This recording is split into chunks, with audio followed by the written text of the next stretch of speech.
Time for Twins Pod. It's going to be a damn good show. Yeah.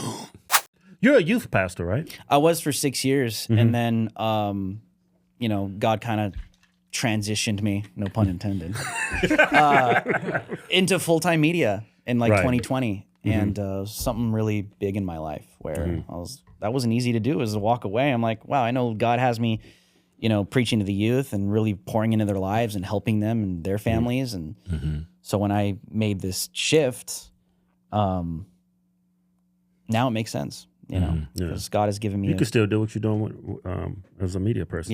Yeah, you have a bigger platform. Exactly.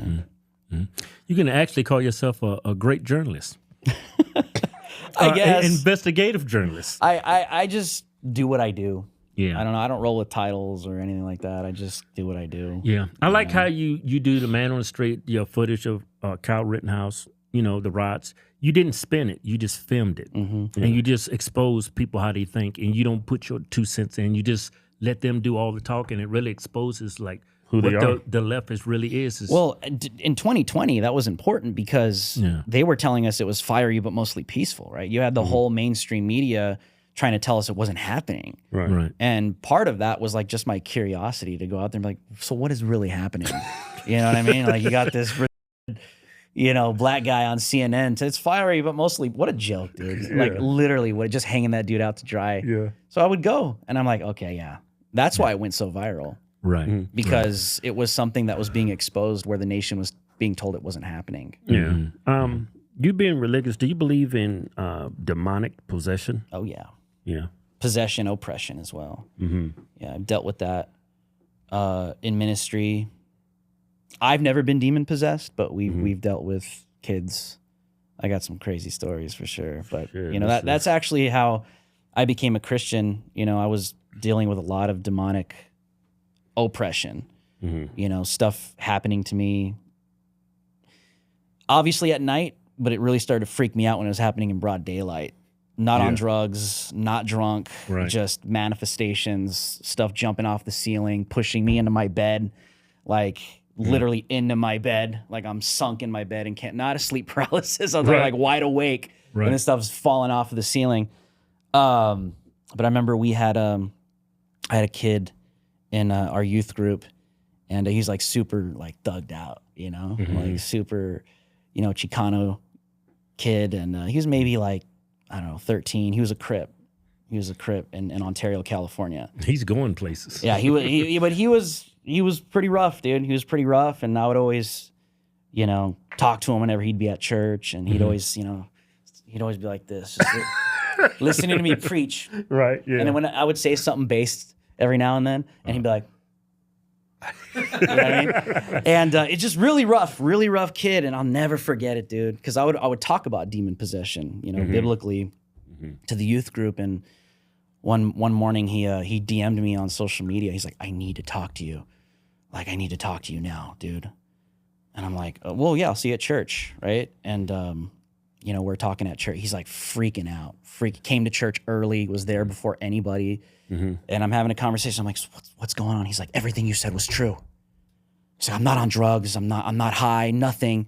I'm like, what happened? And he's like, I don't know, last night, something just came over me. And he's like, I'm writing in my pad, and I'm writing in a different language, and I couldn't stop. And then he's like, out of nowhere, I started speaking it as I was reading it. And he's like, my voice changed, and he's like, I just wasn't in control. And then he said, it stopped. And this is this Crip gangster kid. I'm like, and he's like, he was white as a ghost, dude, freaked out of his mind. And he's like, and I grabbed my gun, and I was going around my room trying to figure out what the hell this was, and I felt helpless. I couldn't control it. I was completely out of it. He's like, it's everything you've ever described. He's like, I just never believed you. He's like, but now I've encountered something in my house that I cannot deal with. And we prayed for him, and he decided to give his life to the Lord, and it, helped, for as long as it did. But we've had multiple stories like that. There was another kid in our youth group. He was maybe 12. And didn't speak Spanish, only spoke English, weighed maybe 80 pounds, real skinny young kid. And his parents called us freaking out one time. because something would fall over him, like come upon him, and he would manhandle his mother and his dad, little 80-pound kid, just pushing grown adults around like it's nothing. And they were telling us he would start speaking in a different voice, in perfect Spanish, completely different voice, not the same voice. And then after the kid was done, he wouldn't remember what was happening. And what was happening was the kid was obsessed with going up into the attic. And every time, the demon would speak to the family, it would tell the parents that I have to go up there. I have to go up there, like in Spanish. I have to get up there, and I just have to go up there. And so the pastors went, and when the pastors went, they were praying before they went in. And sure enough, the kid's there, eyes black, and he's like pushing like all the pastors around completely, just like an 80-pound little kid speaking in perfect Spanish, totally different voice. And one of the pastors went up to the attic and was like, why is he so obsessed with the attic? And the parents, they didn't know. They had no idea. They go up and there's some rings up there, pulls the ring down. And they're like, well, we found this. Do you guys know what this is? They're like, we don't know what this is. And the kid was screaming. They prayed over him. They pretty much, it was an exorcism, right? And ever since then, the kid would come into the youth group. He just like wasn't the same. There was like something really off. So it turns out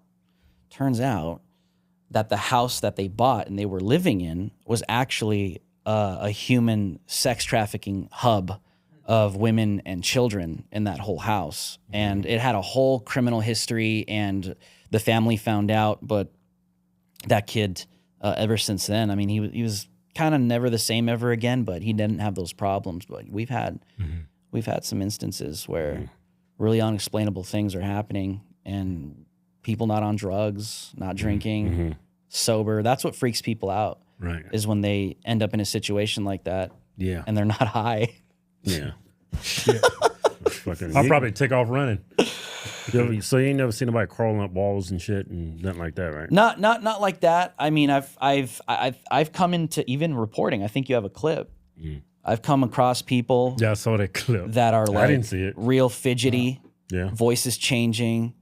I remember I was with Savannah Hernandez. This was when Roe v. Wade was overturned, and we're in front of the Supreme Court. And that clip is short. That was like a 25-minute. This guy was like following us, and this was weird behavior. Like he was just like this. Like he would come to me, scream and yell in my face, walk away. His voice was changing up and down. And that's when the clip, I was live right here with Savannah, where I asked him if he liked killing babies. Calm down. Take your fucking hands off me. So the left always attacks free speech. Calm down, sir. Sir, calm down. Calm down. Let's have a conversation. Calm down. Let's incite. No, let's Okay. not have a fucking conversation. Calm down, Worthless little sack of shit. I guess the pandemic's over. Because he was spitting in my face. What's wrong, sir? You like killing babies? You love killing babies? Yeah, I fucking love killing babies. You love killing babies, huh? You love that, don't you? Good, Alex was loving that, dude. You will be arrested. Calm down. Take your fucking hands off. So the left always attacks free speech. Calm down. Yeah, run into that, a lot of that, man. Yeah. I fucking love killing babies. You love killing babies, huh? Hey, when you go out and interact with these people, do you like bring that shit home, like the anxiety? No. I just laugh. Yeah. I mean, my wife would be freaking out when I'd be out covering riots undercover with Antifa. I was getting into cars with these people a lot, That's some crazy undercover work, man. Hey, man, I don't feel so good, man. What's wrong with you? I'm embarrassed to tell you. I'm just going to tell you, I ain't took a shit in like 2 weeks, man. Ain't you taking your OH? Your optimal human? I thought we ran out of it. Man, here, take this. Here's some right here. Take it. Get it up in you. Drink that. Get that probiotics. That artichoke. That is good. That apple powder. All those essential nutrients that get your intestines right. Yeah, get them intestines right. Get it all up in you. Swallow it. There you go. Why are you drinking it like it's Kool-Aid or something? Just Well, you made it with cold water. I'm over here getting brain freeze. What's good with cold water? It's like a smoothie. Oh, man, I feel something move. Oh, man.